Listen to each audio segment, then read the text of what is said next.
Nel panorama dei SUV e dei crossover provenienti dall'estremo oriente, Hyundai Kona è sicuramente una tra le più apprezzate, in termini di vendita giustificati, anzi motivati probabilmente dal fatto che le sue linee sì, mantengono qualcosa di asiatico, ma sono sicuramente decisamente europee. In questo test drive proveremo l'ultimo restyling nell'allestimento N-Line.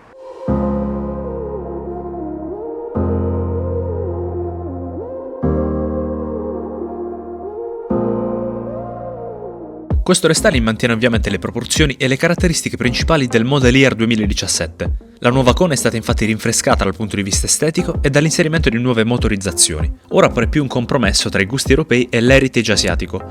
Una fanaleria sdoppiata sia davanti che dietro, con i full LED che portano i diurni sottili nella parte superiore e 3 elementi interni a quella inferiore ridisegnata.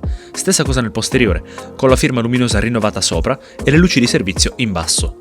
La calandra è rimpicciolita e sulla N-Line è accompagnata da 3 feritoie piene che sembrano omaggiare il rally europeo e delle appendici angolari sul paraurti. Un look con più carattere che in passato quindi, e una netta distinzione dagli altri allestimenti, grazie al paraurti affilato e ai passaruote e le minigonne verniciati in bianco che amplificano visivamente la dimensione dei cerchi diamantati da 18 pollici. Lateralmente spiccano la linea di cintura alta con muso e coda piuttosto verticali, la verniciatura nera del tetto a contrasto con il bianco ad aumentare la presenza su strada di questa Kona e la vetratura privacy. Nel posteriore un'altra particolarità della N-Line, splitter specifico in nero e doppio scarico a destra. Quasi invariate le dimensioni di questo restyling, si attestano sui 4,22 m di lunghezza, 1,80 m di larghezza ed 1,56 m di altezza. Il baule ha una capacità di 360 litri con il doppio fondo occupato dalla batteria e cresce fino a 1140 abbattendo il divanetto posteriore. Sullo schermo come sempre tutti i suoi dati, centimetro per centimetro. Hyundai Kona si riconferma un SUV di segmento B compatto nelle dimensioni ma con spazio interno a sufficienza per 4 occupanti, anzi per gli spostamenti brevi anche in 5 non dovremo sacrificarci. L'impostazione della seduta è alta e permette di avere tutto sotto controllo, abbandona quindi gli angoli ciechi, ma se proprio ce ne fossero ci pensano per il posteriore vista la linea da crossover, il sensore blind spot e la retrocamera per il parcheggio. I sedili rivestiti in tessuto sono comodi, non eccessivamente avvolgenti e hanno sugli schienali impressi i loghi di questo allestimento specifico, N-Line appunto. Hanno insieme al volante le cuciture rosse a contrasto con il nero, volante che è specifico per questo allestimento con il badge N in basso e la pelle traforata per quanto riguarda l'impugnatura. Sulle 2 razze del volante abbiamo pulsanti dedicati agli ADAS sulla destra e ai controlli di chiamate e media sulla sinistra. Se cercate qualcosa di più specifico, mi riferisco ad esempio a dei sedili un po' più a guscio, la Kona N da 280 cavalli è ciò che fa per voi. Un altro elemento specifico di questa Kona N-Line è il pomello del cambio. Impugnarlo è veramente un piacere alla guida, soprattutto nel misto stretto, ma ci torneremo, ve lo assicuro. Dietro si hanno a disposizione una presa USB di tipo A, un portaoggetti, il bracciolo centrale con 2 portabicchieri e rivestimenti che richiamano quelli nell'anteriore, quindi tessuto per i sedili, ma anche plastica che si ritrova un po' ovunque all'interno dell'abitacolo. Parliamo di plastiche rigide, con diverse texture a seconda se ci troviamo nella parte alta o bassa appunto di questi interni, ma plastiche comunque tutto sommato ben assemblate. Tra l'altro l'assenza di scricchioli dopo questi 25.000 km del modello che stiamo provando, insieme all'assenza quasi totale di frusci alle alte andature in autostrada e anche alla buona insonorizzazione dell'abitacolo, rendono questa Kona decisamente piacevole e confortevole da guidare.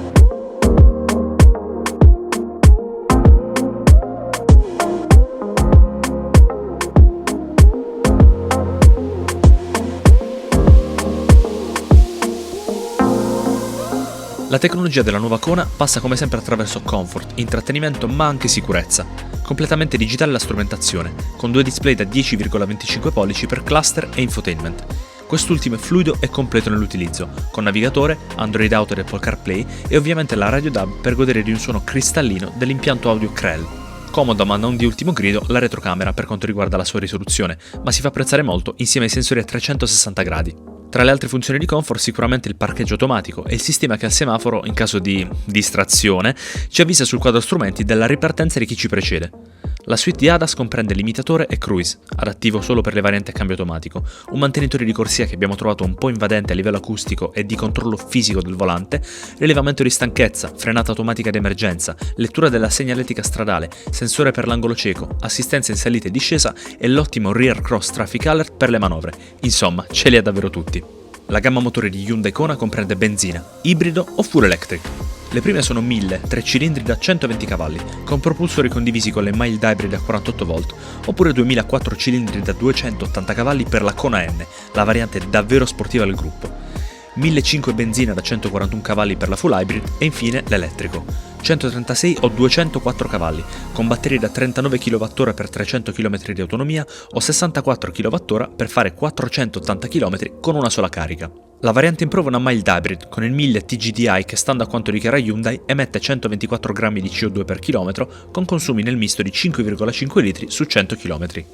I nostri dati parlano invece di 6,6 litri su 100 km, circa 15 km litro, ma per un focus più completo vi consigliamo di iscrivervi al nostro canale, è in arrivo un video approfondimento. Una funzionalità tipica dell'ibrido leggero come quello montato su questa Kona è il veleggio o coasting. In alcune situazioni basta alzare il piede dall'acceleratore e dal freno. Trasmissione e motore si scollegheranno, permettendo all'auto di andare per inerzia con un minimo ausilio del motore elettrico, per consumare meno. Una caratteristica che ho notato sin dai primissimi chilometri a bordo di questa Kona è sicuramente il suo assetto, che tendenzialmente è rigido, e ve lo posso confermare anche verso la fine di questo test drive. Lo schema sospensivo prevede un classico MacPherson anteriore multilink nel posteriore, con un comportamento di guida che è tutto sommato un buon compromesso, perché sì, questa Kona non ama assolutamente rotaie di tram o il pavé, ma vi assicuro che in curva il coricamento laterale è quasi azzerato. Se non fosse per alcune andature, sarà stato per il fondo stradale un po' sconnesso nei tratti autostradali che abbiamo affrontato a 130, o sarà anche per il suo peso che tutto sommato rispetto all'imponenza estetica esterna è di ben sotto i 1300 kg, ma comunque l'abbiamo sentita in alcune situazioni un po' alleggerita. Se però le sospensioni non si possono regolare con l'elettronica o magari con i driving mode, qualcos'altro lo si può fare. Infatti i drive mode sono tre. Troviamo Normal, che appunto è la via di mezzo, Sport, in cui sarà per il boost di questo sistema mild hybrid, ma i 172 Nm di coppia massima si fanno sentire tutti e in alcune situazioni sembrano anche oltre 200, oserei dire. Mentre in eco l'auto si fa parsimoniosa, un po' più mansueta e raggiunge la potenza massima di frenata rigenerativa. A proposito di frenata, ma parliamo di un punto di vista un po' più convenzionale, i freni hanno 4 dischi, di cui quelli anteriori sono autoventilanti, con un comportamento sempre sicuro e potente.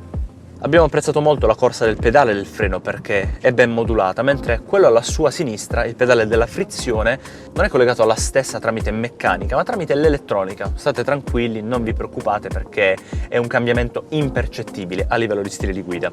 Occhio però che non vi abbiamo ancora parlato di ciò che scalpita lì davanti, il 3 cilindri turbo. Un propulsore decisamente elastico che lavora molto bene con il cambio manuale a 6 rapporti, rapportato in maniera corta, quindi tutto votato al risparmio. Pensate un po', sui 60 all'ora già ci proponeva la sesta marcia. Se poi la strada è libera, purtroppo non è il caso di questo momento, questo motore non è chiaramente silenzioso, ma non ha neanche l'effetto frullatore, quindi un 1003 cilindri benzina che invoglia a premere sull'acceleratore, e soprattutto viene aiutato ancora una volta dal cambio non tanto per l'efficienza quanto proprio dalla piacevolezza dell'utilizzo, come anticipato, soprattutto nel misto stretto, con innesti sempre certi e con un feeling d'auto decisamente più pepata di quanto non siano i suoi 120 cavalli. Il carico del volante infine è giusto, commisurato a quello che è il segmento ricoperto dalla Kona, non morbido, non rigido, tutto sommato diretto, e ci ha fatto sempre affrontare curve e rotatori come quella che abbiamo appena passato in totale sicurezza anche a velocità sostenute. Giungiamo quindi alla fine di questo test drive, un'auto che ci ha convinti molto, eravamo molto curiosi di provarla e abbiamo soprattutto adorato le sue doti dinamiche, per quanto sia appunto un'auto a ruote alte. Il suo cambio manuale è fantastico e l'assetto, secondo noi, è studiato veramente bene. Ultimo dato, il suo prezzo. Si parte da 23.850 euro e si sale, per quella che abbiamo provato noi, a 25.300. Ora vogliamo sapere però i vostri pensieri. Fateci sapere appunto qui sotto nei commenti cosa ne pensate. Se l'auto o questo video vi sono piaciuti, lasciateci un like, perché per voi è gratuito ma per noi è molto ma molto importante. E come fare per restare aggiornati con tutti i nostri prossimi contenuti, che fidatevi, sulla Kona non sono assolutamente finiti, ma ci sono tutti i nostri approfondimenti. In primis iscrivetevi al canale e cliccate sulla campanella per ricevere le nostre notifiche.